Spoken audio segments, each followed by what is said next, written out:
स्वागत है आपका अपने यूट्यूब चैनल कॉम्पनो में, जहां हम कंप्यूटर से जुड़ी सारी चीज़ों के बारे में बात करते हैं। आज की वीडियो का टॉपिक हमारा जनरल एंट्रीज से है, जो हमारी टैली प्राइम की सीरीज चल रही है। इससे पहले मैंने आपको दो जो टैली एक्सरसाइज वाली प्लेलिस्ट है उसमें जनरल एंट्रीज करा के दिखा रखी है। एक तो सिंपल करा रखी है, एक मैंने प्रॉपर जो सिस्टम में टैली प्राइम सॉफ्टवेयर होता है उसमें करा रखी है। आज की वीडियो में क्या है, मैं एक जो ट्रांजेक्शन है या क्वेश्चन है उसको मैं प्रॉपर समझाऊंगा एक एक्सरसाइज को, और उसके बाद मैंने 3-4 एक्सरसाइज दी हुई हैं, वो उसको आप अपने हिसाब से समझिएगा, नोट करिएगा। उसको आगे चल के क्या है, जब मैं सिस्टम पे कराऊंगा तो वाउचर भी पढ़ाऊंगा और फिर वाउचर से आपको करके दिखाऊंगा सिस्टम में। तो अभी मैं केवल एक समझा रहा हूँ पूरी डिटेल में, बाकी मैं जब करूंगा ट्रांजेक्शनों की एंट्री उस टाइम पे सिखाऊंगा, क्योंकि ताकि आपको अभी आप समझ लो और वहाँ पे और अच्छे से समझ में आए। तो शुरू करते हैं हम। जो हमारी पहली एक्सरसाइज है वो ये है। इसमें देखिए मैंने जो पहले की कराई है उनमें क्या है, पहले क्वेश्चन होते थे, फिर आंसर दूसरी सीट में होता था। इसमें मैंने एक ही सीट में सब कर रखा। जैसे पहला है हमारा, start a business with cash of ₹3 lakh. तो ये ट्रांजेक्शन है, या आम भाषा में कहें तो हम क्वेश्चन है। जस्ट उसके नीचे उसका आंसर दे रखा है, जनरल एंट्री दे रखी है जो कैसे है। तो जैसे नंबर है, तो जैसे नंबर है यहाँ पे मैंने इसलिए नंबर लिखा है क्योंकि ट्रांजेक्शन 1 2 3 करके चला, मैंने डेट नहीं दिया। तो इसकी जगह आपको अगर डेट लिखनी है तो आप अपने हिसाब से डेट लिख लीजिएगा, नहीं तो ये नंबरिंग चलेगी। ठीक है, क्योंकि जब हम सिस्टम में एंट्री करते हैं तो उस टाइम पे क्या होता है, हम एजुकेशन मोड में पढ़ लेते हैं, तो हम एक ही डेट में सारी एंट्री करते हैं। तो इसलिए मैंने यहाँ पे नंबरिंग डाल दिया उसकी जगह। फिर पर्टिकुलर्स है जहाँ पे हम अकाउंट नेम लिखते हैं, या जिसे हम टैली की भाषा में लेजर कहते हैं। मैंने लेजर की वीडियो आपको बता दी है, आप वहाँ से देख लीजिएगा लेजर कैसे बनाते हैं हम। उसके बाद डेबिट रुपीज़ है और क्रेडिट रुपीज़ है। ठीक है, तो मैंने आपको जब भी मैं स्टार्ट करता हूँ, मैंने आपको कहा है सिंपल आपको दो चीज़ याद रखनी है। एक तो ट्रांजेक्शन में से आपको दो अकाउंट निकालने हैं, और दूसरा क्या करना है, आपको डेबिट क्रेडिट में इसको अच्छे से निकालना आना चाहिए, मतलब कि क्या चीज़ आपके पास आ रही है, क्या चीज़ आपसे जा रही है। ठीक है, तो डेबिट में मैंने आपसे हमेशा कहा कि आप सिंपल रूल याद करिए कि डेबिट मतलब जो चीज़ आपके पास आ रही है या जो चीज़ बिजनेस में आपके पास आई है, और क्रेडिट मतलब जो चीज़ आपसे गई है। आप जब भी कोई एंट्री करें तो उस टाइम ये मान लीजिए वो बिजनेस आप कर रहे हैं, तो उस बिजनेस में जो भी लेन देन हो रही है, आना जाना हो रहा है, वो आपके हाथों द्वारा हो रहा है। ठीक है, मैंने इससे पहले की वीडियो में आपको अकाउंट्स भी पढ़ाए हैं, और अकाउंट्स में मैंने गोल्डन रूल बताए थे। ठीक है, अकाउंट मैंने बताया था हमारे पास 3 प्रकार के अकाउंट होते हैं, पर्सनल, रियल, नॉमिनल। उनकी क्या क्या डिटेल है वो सारी मैंने बताई है, और उसी में मैंने क्या करा था, आपको रूल्स बताए थे कि क्या चीज़ कैसे होती है। ठीक है, तो मैं वो लगा भी दूंगा स्क्रीन में फोटो। अगर आपको वो भी समझ में नहीं आएगा तो आप सिंपल इतना याद रखिए कि आपको क्या करना है, डेबिट क्रेडिट के लिए तो लेजर चाहिए या अकाउंट नेम चाहिए, और डेबिट मतलब जो चीज़ आपके पास आ रही है, क्रेडिट मतलब जो चीज़ आपसे जा रही है। सिंपल इतना सा रूल याद करेंगे तो आपको ट्रांजेक्शन बहुत अच्छे से समझ में आ जाएगी। तो स्टार्ट करते हैं हम। पहली ट्रांजेक्शन है हमारी, started a business with cash of ₹3 lakh. अब मैंने इसके नीचे इसका आंसर लिख रखा, cash account debit to capital account. ठीक है, तो आपने बिजनेस स्टार्ट करा, मान लीजिए आपने कोई भी बिजनेस स्टार्ट करा, तो उसमें क्या करते हो, आप अपने पास से पहले पैसा लगाते हो। तो मतलब जो भी आपने पूंजी इकट्ठा करी थी, जिसे हम कैपिटल कहते हैं, वो चीज़ हमसे क्या है, चले गई, क्योंकि हमने उस बिजनेस में लगाया। पर उस बिजनेस में क्या हुआ, वो इन हुई है, आई है पैसा, इतना पैसा हमने उस बिजनेस के लिए इकट्ठा करके लगा था, वो है। तो जो है कैश अकाउंट डेबिट हो रहा है, मतलब जो बिजनेस है आपका उसमें पैसा आ रहा है, और जा कहाँ से रहा है, आपकी पूंजी खर्च हो रही है, तो आपकी पूंजी से वो पैसा जा रहा है, और आपके उस बिजनेस में वो कैश आ रहा है। इसको ऐसे समझिए, जैसा आपने एक कंप्यूटर लैब स्टार्ट करी मान लीजिए, तो कंप्यूटर लैब के लिए क्या हुआ, आपने एक एस्टिमेट बैठाया कि मेरा 1 लाख रुपए लग जाएगा। अब वो 1 लाख रुपए आपकी क्या थी, पूंजी थी, आपने कहीं जॉब कर दी, वहां से इकट्ठा करा होगा, घर वालों से मांगा होगा, या लोन लिया होगा, जो भी है वो अदर चीज़। तो वो कैपिटल लिया आपने। फिर क्या हुआ, आपने कंप्यूटर लैब का बिजनेस स्टार्ट करा। उसमें क्या करा, आपने वो पैसा इन करा, आप सिस्टम खरीद के लाए, आपने टेबल ली, बेंच ली, डेकोरेशन करवाया अपनी उसकी लैब का, तो सारी चीज़ों में खर्च हुआ, वो आगे चल के जो भी हुआ वो हम ब्यौरा लिखते हैं। तो उसमें कैश अकाउंट क्या हुआ है, डेबिट हुआ है। ठीक है, तो इसलिए हमने लिखा cash account debit to capital account. यहाँ पे डी आर डेबिट को शो कर रहा है और टू सी आर को शो कर रहा है। तो जब आप मेन सिस्टम में करते हैं तो वहाँ आपको डी आर सी आर दिखता है, तो यहाँ पे उसकी जगह टू है, तो आप ये मत सोचिएगा टू का मतलब सी आर, क्या जा रहा है आपसे। जैसे हमने टू द प्रिंसिपल लिखते हैं, तो हमसे क्या है, लेटर टू द प्रिंसिपल जा रहा है, तो वही चीज़ है। फिर आगे सिंपल है, डेबिट में जो पैसा आपने खर्च किया है वो लिखना होता है, वो सेम ही होता है जितना होता है, और क्रेडिट में जो पैसा लगा है वही। ठीक, अगली जो हमारी ट्रांजेक्शन है वो क्या है, open a bank account with HDFC bank by depositing cash of ₹1,20,000। तो हमने क्या करा है, HDFC बैंक में 1,20,000 रुपये का कैश जमा करा। तो आप जनरली है, आप कभी बैंक गए होंगे, अपने साथ वालों के साथ अकेले गए होंगे, तो आप क्या करते हैं, पैसा लेके जाते हैं, पैसा बैंक को देते हैं, कैशियर को देते हैं, एक रसीद भर के, वो क्या करता है, आपको उसकी एक स्लिप फाड़ के आपको दे देता है, और अगर 1-2 दिन बाद आपकी बैंक की बुक में एंट्री करके दे देता है, या वो रसीद ही दे देता है मान लीजिए।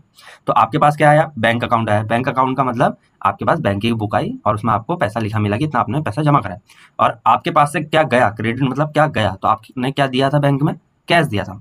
कितने लाख रुपए का दिया था, 1,20,000 का, तो डेबिट में 1,20,000, क्रेडिट में भी 1,20,000। अब हम डेबिट क्रेडिट में क्यों लिखते हैं ऐसा 1,20,000, क्योंकि देखिए डेबिट में हमारे पास बैंक अकाउंट आया, बैंक अकाउंट की बुक आई, तो उसमें हमारे पास 1,20,000 की एंट्री है, मतलब उसकी वैल्यू आ गई हमारे पास, और हमसे जो चीज़ चलेगी 1,20,000 रुपये कैश चलेगा, इसलिए बैलेंसिंग करने के लिए डेबिट क्रेडिट में अमाउंट लिखना होता है, और जो जनरली सेम होता है। आपको अपना जो भी दिमाग लगाना है वो लगाना है पर्टिकुलर के अंदर कि आपके पास कौन सा लेजर या जिसे हम अकाउंट नेम कहते हैं वो डेबिट होगा, और कौन सा लेजर है जिसे हम अकाउंट नेम कहते हैं क्रेडिट होगा। अब जो हमारी तीसरी एंट्री है वो है purchased goods for cash of ₹24,000। तो हमने क्या करा है, 24,000 रुपये का एक सामान खरीदा है। देखिए यहाँ पे अभी सामान का नाम नहीं है तो हम परचेज चढ़ा रहे हैं। अगर आगे चलकर एंट्रियों में सामान का नाम आता है, कंप्यूटर, फर्नीचर, कार, बाइक जो भी आता है, तो हम उसमें परचेज ना लेके उस चीज़ का नाम लिखेंगे। और यहाँ पे अभी हमसे कैश कहा गया है तो हम कैश ले रहे हैं। अगर किसी एंट्री में कैश का जिक्र नहीं है तो हम वहाँ कैश नहीं करेंगे।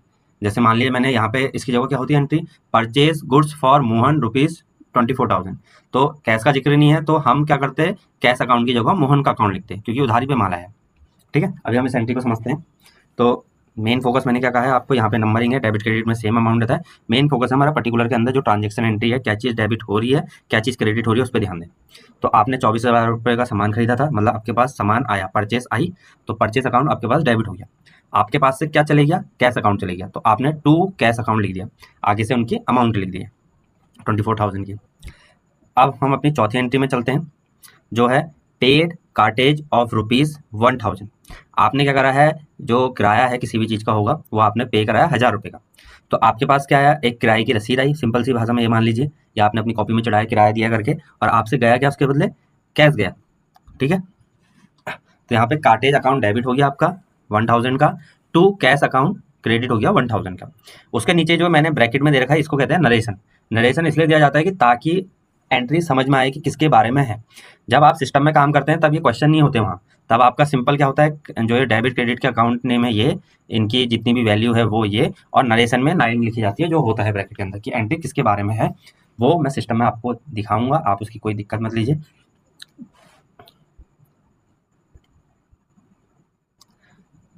पांचवी एंट्री है हमारी सोल्ड गुड्स ऑन क्रेडिट। देखिए यहाँ पे क्रेडिट लिखा है, कैश का जिक्र नहीं है, क्रेडिट का जिक्र है, मतलब उधारी में गया है, टू लारा क्रिएशन फॉर ₹35,000। तो हमने क्या करा है, लारा क्रिएशन को उधारी पे सामान दिया है 35,000 रुपये की वैल्यू का। तो अब हमारे पास एंट्री क्या बनेगी, सीधी बात, डेबिट में क्या आएगा, लारा क्रिएशन का अकाउंट नेम आ जाएगा हमारे पास, या हम उसका खाता बनाएंगे कि लारा ने हमसे सामान लिया, लारा क्रिएशन ने, और हमने उसको क्या दिया है, सामान दिया है, सेल्स दी है, तो वो हमसे चले गई जो भी सामान हुआ। तो लारा क्रिएशन अकाउंट डेबिट हो गया हमारे पास, टू सेल्स अकाउंट क्या हुआ, क्रेडिट हो गया, सेल्स अकाउंट हमसे चले गया। कितनी कितनी वैल्यू का गया है, डेबिट में 35,000 रुपये, क्रेडिट में 35,000 रुपये, वो हमने चढ़ा दिया।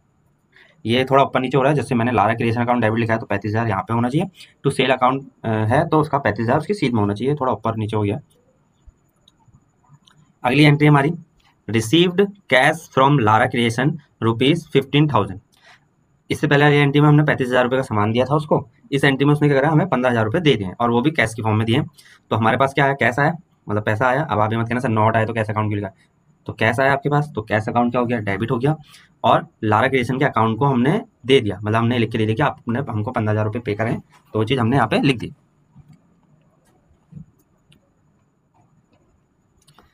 फिर सातवीं एंट्री हमारी goods return by Lara Creation ₹3,000। ठीक है, बिजनेस में होता है जनरली, कभी कोई क्या हुआ, सामान खराब चले गया या उनको जरूरत नहीं थी, उन्होंने वापस कर दिया, या कुछ भी कारण से क्या हुआ, हमें 3,000 रुपये का सामान वापस आया है। तो सबसे पहले एंट्री 35,000 रुपये का हमने सामान भेजा था, अगली एंट्री में उसने हमें 15,000 रुपये पे करे थे, इस एंट्री में उसने क्या करा, 3,000 रुपये का सामान लौटाया है।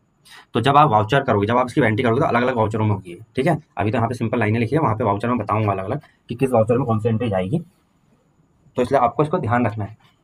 तो अब हमारे पास क्या है, सेल्स रिटर्न आई, मतलब सामान रिटर्न आया जो भी जितनी भी वैल्यू का आया है, तो हमने अकाउंट बना रखा है sales return account debit to Lara Creation account, क्योंकि हम एक लिख के देंगे ना वर्ती कि आपने 3,000 रुपये का हमें सामान वापस कर दिया। 3,000 नरेशन में बीइंग गुड्स रिटर्न, यहाँ पे पूरी, जैसे आपको अगर नरेशन अगले कुछ लाइनों में नहीं दिख रहा होगा तो आपको सिंपल क्या करना है, जो भी आपकी ट्रांजेक्शन एंट्री है उसमें से आपको लाइन बनानी है। तो यहाँ पे being goods return by Lara Creation लिख सकता हूँ मैं। अगली एंट्री हमारी पेड ट्रेड एक्सपेंसेस ₹1,400। तो अब इसमें क्या है, हमने ट्रेड एक्सपेंस पे करा है, तो सीधी बात है हमारे पास कोई भी उसका रसीद ब्यौरा जो भी कह सके वो आएगा और हमारे पास से कैश जाएगा। तो ट्रेड एक्सपेंसेस अकाउंट क्या होगा, डेबिट होगा।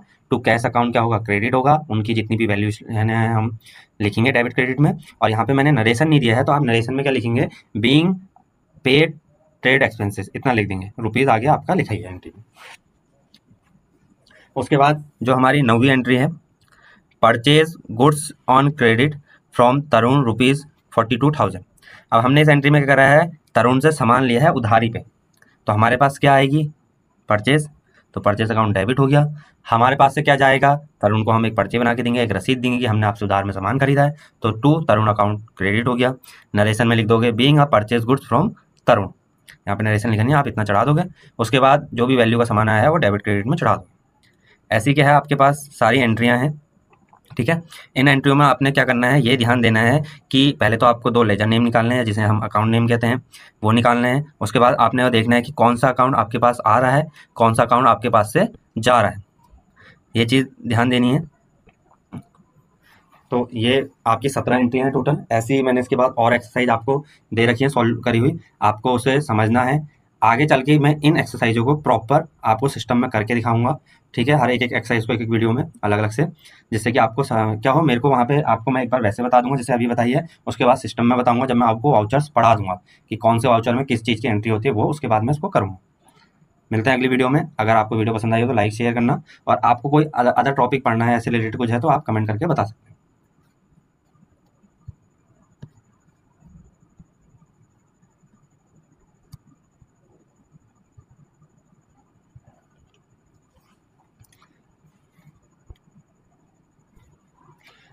कुछ एंट्रियाँ ये भी हैं, आप इनको भी अपनी कॉपी में अच्छे से नोट करें। सेम आपको एंट्रियों में इतना ही देखना है कि कौन सा अकाउंट आपके पास आ रहा है, कौन सा आपके अकाउंट से जा रहा है, आपको वही चीज़ निकालनी है।